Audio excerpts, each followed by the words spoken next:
Happy Halloween! Today we're gonna do something a little bit Halloween related. We're gonna react to SCP-097, Old Fairgrounds. Now I'm not really sure what it's about. Let's get it, dude. It's by TheVolgun. I forgot to mention that. Good afternoon, everyone. My name is Dr. Miller, and the SCP we're going to be looking at today is SCP-97. Object Class: Euclid. Special Containment Procedures. SCP-97 is contained within the limits of the property where it was initially discovered, Zone SCP-97. The property is surrounded by an 8-meter tall concrete block fence fitted with barbed wire and security camera systems. Satellite images of Zone SCP-97 are to be doctored, removing all traces of the area. Any and all new plant growth outside the containment area suspected to originate from within the SCP is to be sterilized through application of boiling salt water and/or incinerated. Absolutely all abnormal behavior is to be reported to Dr. Bridge within 10 minutes of the occurrence. If any personnel or their families experience hallucinations or thematically related dreams outside of containment, they are to contact Dr. Bridge to schedule treatment. Localities surrounding SCP-97, specifically, are to be monitored from the 1st of April until the 1st of November every year for affected civilians. Medical establishments dealing with sleep abnormalities are to be monitored for signs of SCP-97's influence. Civilians below the age of 16 encountered alone within 1 square kilometer of Zone SCP-97 are to be taken into Foundation custody and are to be treated with a Class B amnestic and returned home or the nearest police station. Personnel tasked with the return of civilians are to avoid public exposure. Each agent is to be assigned a cover story to follow if they do encounter civilians en route to their destinations. See Level 3 staff for details. Dude, I don't know what happened. I'm sorry. Dude, my eyes are vibrating. My throat is itchy. Dude, I don't understand. Things are just not going well. But it seems like in classic Halloween fashion, this occurrence happens every Halloween, starting up, like progressing towards Halloween. Things get worse and worse and worse. And on the day, something happens. We don't know what that thing is yet. Dude, there it goes again. Dude, it's fucking annoying. Dude, oh god. Soon we'll probably find out what it really is, dude. The morning after the first frost of the year, a team of 25 agents armed with agricultural tools are to enter SCP-97 and clear away the outer plant matter. This process is not to continue past dusk. Description: SCP-97 is a 10-acre area of land in the Midwestern United States. It is the abandoned remains of the County Fair, 1969, an area of approximately 2.3 kilometers squared. The structures within the SCP area exist in a state of moderate disrepair, consistent with the expected age and environment. At the center of SCP-97 lie the remains of a 1956 GMC pickup truck, the majority of which is crushed beneath a colossal pumpkin of unknown subtype. Henceforth, SCP-9701. SCP-9701 stands approximately 7.4 meters tall and 8.1 meters in diameter at its widest. Oh, that's Current huge! estimates put SCP-9701 at approximately 15,000 kilograms. This pumpkin remains roughly spherical in shape, instead of spreading out under its own weight, as would be expected of a plant of its size. So was it like a first prize The pumpkin? remaining portion of SCP-97 is overgrown, with several dozen varieties of pumpkins with over 70 subspecies yet identified, and many previously unknown to agriculture. Many of these pumpkins have been shown capable of growing to enormous sizes, the average estimated weight being around 250 kilograms. These pumpkins, that's along car with the other size, assorted dude. crops, grow with, on, and around the remains of the 1969 fairgrounds, creating a maze-like arrangement of plant life. The average height of the walls within SCP-97 is 1.6 meters, though this may vary from year to year. Between April and November each year, the area within SCP-97 has produced a number of anomalous phenomena ranging from benign to implicitly aggressive. To date, 17 agents have been severely maimed within SCP-97, 8 having died. See event log SCP-97 for a brief list of recorded phenomena. Okay, so it is quite dangerous. And other than the fabulous pumpkin sizes, I am not really sure what it does. They say it like creates all these anomalous phenomena, so we're not really sure what it does or what it is. But I'm not like I want an example, dude. You know what I'm saying? And I think that's what's coming up. Body's just not working today. My eye is still going. Brrr. I'm cursed by the pumpkins, dude. I swear to God, dude. I might go blind. I'm just saying. I might lose my eyelids. Jesus Christ, dude. It's been like brrr all day today. Addendum. Historical note. Prior to the construction of SCP-97's containment wall, instances of what are now known as SCP-2171-1 were occasionally observed to form fragmented walls, and at one point, a near-complete ring of 2171 around SCP-97's area of effect. This behavior ceased following the containment wall's completion. The purpose and implications behind this interaction are, as of yet, unknown. Effects of SCP-97 on children. Oh God. In addition to its immediate effects, outlined in event log SCP-97, SCP-9701 appears to produce an undetectable signal towards children in an undetermined range. For clarity, children will refer to individuals up to the age of 10. Beginning in early April, civilian children with SCP-97's undefined range may be overcome with somnambulism on clear nights. Affected children will move around their homes, stopping to face closed doorways for several seconds before moving to the next nearest doorway, eventually returning to bed. At first, this behavior will occur only once a week, beginning with only the doors on a single floor. This sleepwalking will become more frequent, by mid-August happening every night. If forcibly awoken at any time during these episodes, they will scream for several seconds before succumbing to a degree of confusion. After an affected child is awoken in this manner, the effect will cease and the child will never show any further signs of SCP-97's influence. Ah, dude, I forgot to turn off my fucking... Today I'm all over the place, dude. Oh, there goes my eye again. Oh, fuck, bro. That's kind of good, though. So if you wake them up, dude, no problems, the effect ceases to exist. Which means that, you know, if your child starts sleepwalking, you throw water at him, and it's like, hey, bitch! You're good now. So this whole notion that, oh, don't wake up the sleepwalking people, that's not true. That's not true. If your partner or parents or friends sleepwalk, dude, time to bash them up, dude. 097 want that soul. So, you know, if you don't do anything about it, it can become unpleasant, right? So, obviously, I'm joking. Don't do that. I don't want to be part of a police report. Please. Over the course of 2 to 3 months, these episodes will become more thorough.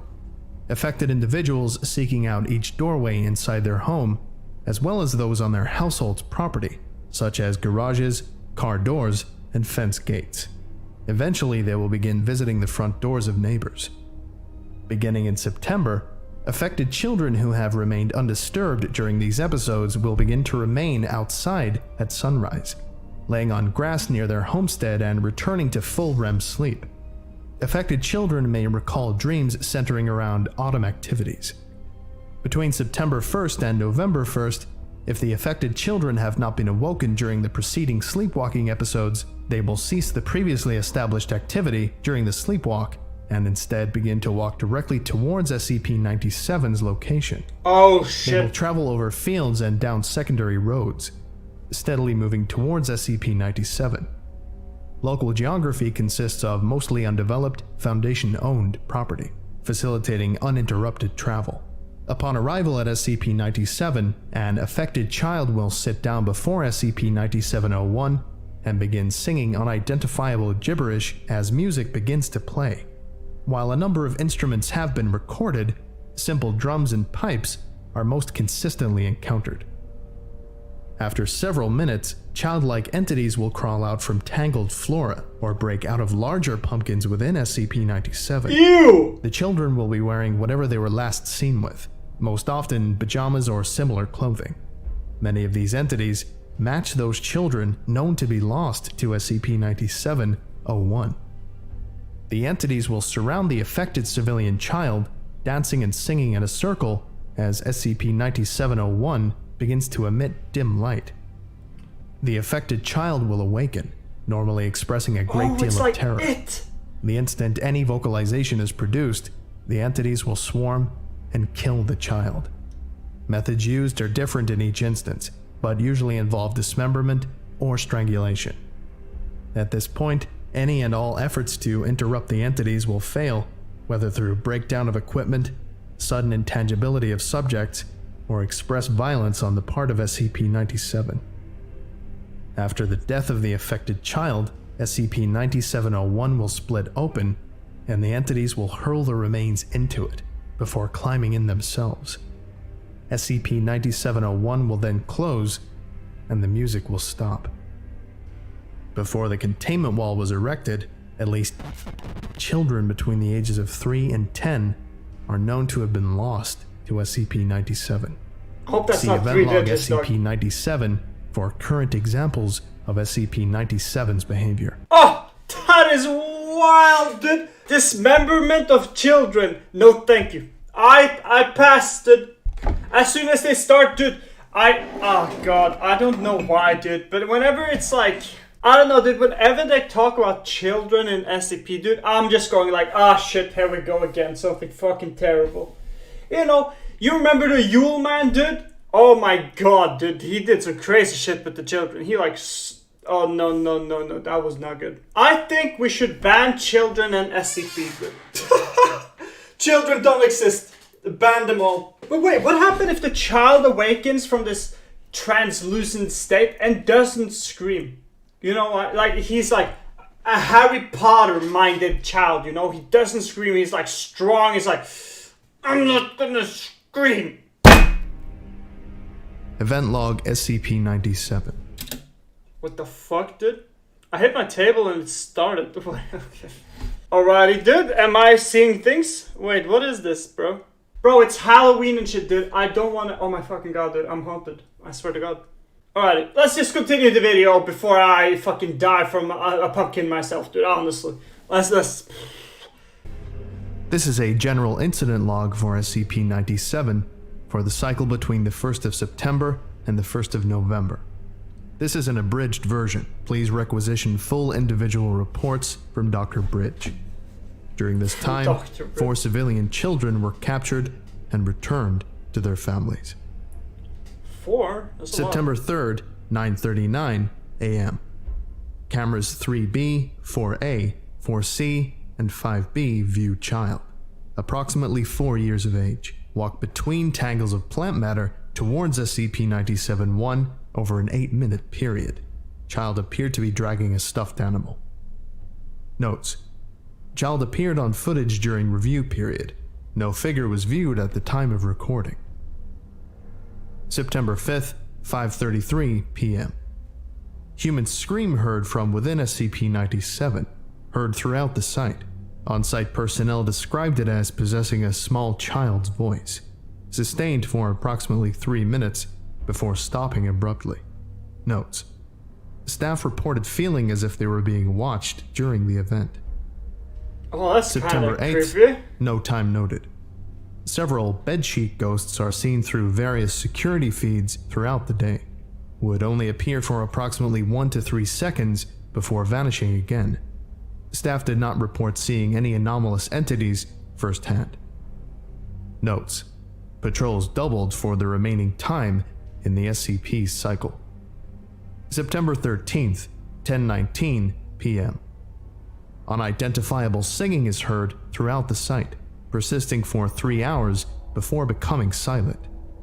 Recordings reveal song-like gibberish with up to 30 individual children's voices singing at any time. Oh, 30 dude? Notes: recordings archived for future study. I hope they September were bullies. 19th, 2:27 p.m. Agent McRoy cuts a pumpkin's vine with a machete. Severed vine proceeds to bleed approximately 50 liters of human blood before shriveling. Notes: blood type AB-, no DNA match. September 24th, no time noted. Overnight, 2 separate pumpkin patches grew into the rough approximations of humanoid figures lying on the ground. Notes: destroyed without incident. September 25th, 5:17 Oh, a.m. it's getting closer, dude. Agent Long found decapitated, neck against a pumpkin. Notes: disappeared en route to a bathroom break. September 27th, 2:50 a.m. All light bulbs on site burn out within a 2-minute period.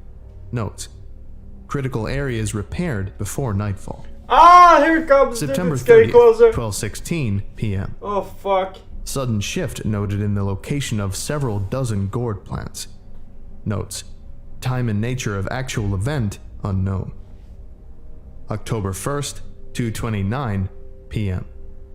Agent Cole accidentally damages and breaks Pumpkin during weekly examination of SCP-97. Pumpkin splits open, revealing a complete human child's skeleton in the fetal position within. Notes: female, approximately 5 years old. No DNA match. Ah, dude, it's ramping up, dude. Shit's got. Oh, no, dude. But I will say, though, you know, what I did think, you know, when he cut the vine, dude, and 50 liters of human blood came out, I was like, damn, dude, we should get a hospital to tap that shit. You know, in case of, like, an emergency, that is nice to have, you know what I'm saying? 50 liters of blood, dude, I know, oh, it might come from children, I get it, dude, not ethical. But, you know, 50 liters can help a lot of people, you know, I'm just saying. I don't know, AB- though is a little bit of a rare one. I think I have A-. Isn't that like a rare one? I think it's like, it's not a lot of people that have it, I think, if I remember correctly. Doesn't matter though. I am special, shut up. October 2nd, no time noted. 29 freshly decapitated crows found outside SCP-97's containment wall. Notes: none. October 6th, 6:37 a.m. Matured pumpkin plant found to have replaced a potted plant growing inside Dr. Bridges' office. Notes: indoor plants banned from the site. Pumpkin incinerated immediately. October 7th, 4:50 p.m. Agent Matthews falls unconscious during patrol and cannot be awoken until removed from property. Notes: agent reported dreaming of autumn colors and the smell of leaves. Full recovery. Reassigned to desk work pending examination. October 11th, 7:38 a.m. Research Assistant Sturm reports overwhelming taste and scent of pumpkin permeating her senses. No other personnel report anomaly. Notes: transferred off-site, examination pending. October 13th, no time noted. Sounds of steady drums play throughout the day from 12 a.m. to 11:59 p.m. Notes: source of sound unknown, recordings archived for future study. October 17th, 3:19 a.m. Male child approximately 6 years of age and clad in pajamas seen climbing through corn stalks on the eastern end of SCP-97, moving towards SCP-9701. Notes: lost to SCP-9701. How the child was able to escape notice by personnel until after he was lost to the SCP is unknown. October 20th, 1:07 p.m. All personnel within 3.6 kilometers of SCP-9701 report hallucinations of orange haze and children's laughter.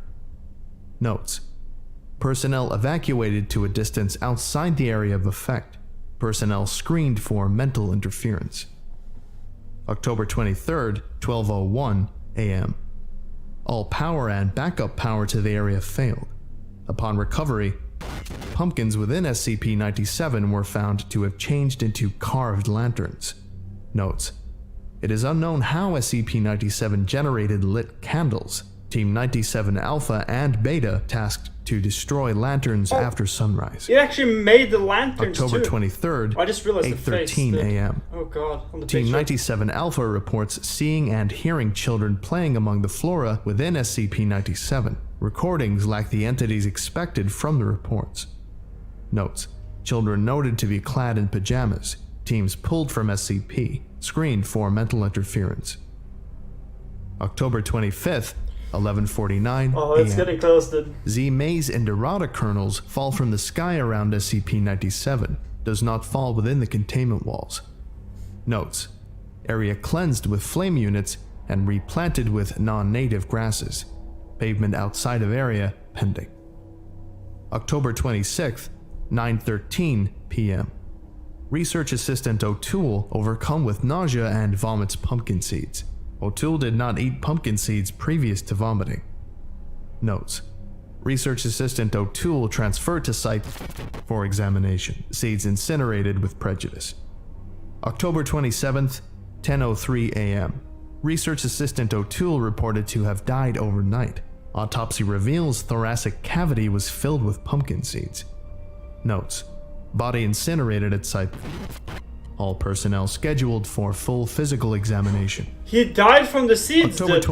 28th, no time noted. Unintelligible whispering gibberish heard by fertile female personnel throughout the area when in view of SCP-97. Phenomenon continues throughout the day, continuing for the duration of SCP-97's cycle, i.e. until November 1st. Notes: associated personnel removed from duty and scheduled for examination. October 28th, 5:45 p.m. Headlights of vehicle underneath SCP-9701 light and stay lit until daybreak. Notes: none. October 29th, no time noted. Fruit trees within SCP-97 blossom over the course of 5 hours beginning at roughly 7 a.m. Flowers wither and fall soon after. Notes: none. October 29th, 8:07 a.m. Pumpkins near south entrance to SCP-97 began spontaneously bleeding from the stem. Each continued bleeding for 3 hours. Notes: blood type AB-. No DNA match. Oh shit, here we go. Now it comes down to this. I try not to pause that much because there isn't that much to say really. Like I just give small commentary in between because there's no really reason for me to pause it that much on this one. It's pretty straightforward, honestly. There's not much questions and speculation, so I'm just gonna let it roll. But now it's October 31st. 31st, dude. Oh no. That is when Halloween comes, dude. Oh, it comes for the whole family. October 31st, 3:10 a.m. Several dozen unidentified spheres of red light viewed drifting above SCP-97 and surrounding area. This When reminds light me was of shone It, I don't directly know why. on the spheres, a piercing shriek was heard. Notes: personnel called into the main building until spheres dissipated at dawn. October 31st, 12 p.m. Sounds of steady drums are recorded from within SCP-97. Drums persist for the following 12 hours. Notes: no source identified. Recordings archived for future study. October 31st, 2:19 p.m. All strawberry plants within SCP-97 wither in unison. Notes: none. Oh no. October 31st, 5:43 p.m. Between 25 and 30 animate human skeletons of varying size are recorded breaking out of larger pumpkins within SCP-97. Skeletons traverse through SCP-97's flora to the northeast peach tree and hang themselves from its branches using lengths of grapevine, electrical cable, and decaying rope. Skeletons ceased anomalous behavior after pantomiming death by hanging. Death throes continued for approximately 23 minutes. Notes: skeletons recovered after first frost. All appeared under 12 years of age. No DNA matches. Skeletons incinerated after No, examination. I don't think they match any like DNA thing because I think they're created, dude, by the SCP. Most likely, It's right? not Halloween unless a child skeleton hangs itself. huh? Yeah, sure, dude. Anyway, thank you for listening. Mass. If indeed you no still Halloween are, without mass murder. and you were all dismissed. Thank you. Goodbye. Bye-bye. It's true. If you no mass murder, no Halloween. No sacrificial babies, no Halloween, dude. Honestly, perfect Halloween SCP for sure. A lot of anomalous activities, things that we don't really understand too much. I do think though, like I said just before the end there, that all the creations that we see, the skeletons, the blood, I do think it's the SCP itself creating it. But one shouldn't, you know, deny the possibility that it is related either to the children consumed or to the originator of the SCP itself, you know. And so there's many possibilities. And since we don't know its origins, history, how it was created and all that, blah, blah, blah, we can't really say for sure. But they do try to test it, see if it matches any DNA, can't find anything. So I speculate it's the same DNA over and over. I must admit, I quite like the phenomenons that was like represented. You know, like you hear like drums, you hear like music, you hear all this spooky shit, skeleton children, dude, like flowers that fucking, and all these pumpkins that weighs like 250 kilos, dude. 250 kilos. That's beluga whale style. Holy shit, dude. Yeah, and my eye is still like being an absolute hoe to me. I don't understand why. Bro, I don't get it, dude. I think it's pumpkin seeds, dude. Oh, fuck. Pumpkin seeds in the eyelid, dude. That's the truth. I think it was a great Halloween SCP. And you know, for an average SCP, it was pretty good too. Had a lot of anomalies, had a lot of things happening. It was very intriguing. I hope you enjoyed today's video. Happy Halloween. Enjoy yourself. Get yourself some candy, dude. Enjoy today. I don't know if people still go trick-and-treating. That's for like... I don't know in like other countries, but trick-or-treating, like here in Norway at least, that's like 13 and below, dude. Thank you guys for watching. Please leave a like, subscribe, and I'll see you guys in the next one. Alrighty? Peace!